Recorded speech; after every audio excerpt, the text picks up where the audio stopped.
cầm tranh khé là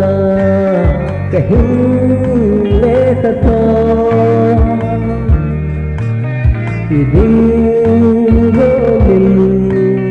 tổng đó lâu nahi thôi ba kita cái tiếng thu là tranh kinh sinh tâm mơ đừng xin nên tâm con hương đi phố cả bằng dấu phố từ gheo riêng phát chế xa thì leo không lại nhiều dấu tô nghi cả xin mà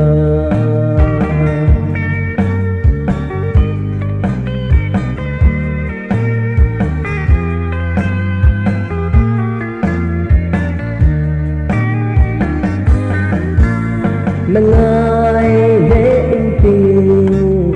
là lưng sẽ dòng lên ý ra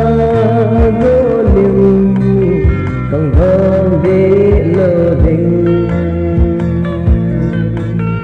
cần hai lung đi đâm xe lên chỉ ta san kia can ding chui tai tâm thế cô cả bằng dấu phố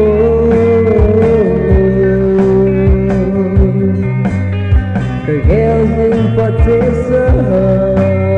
để leo có ngại đi đừng dấu phố nghề cả xin mà đừng dấu phố nghề cả xin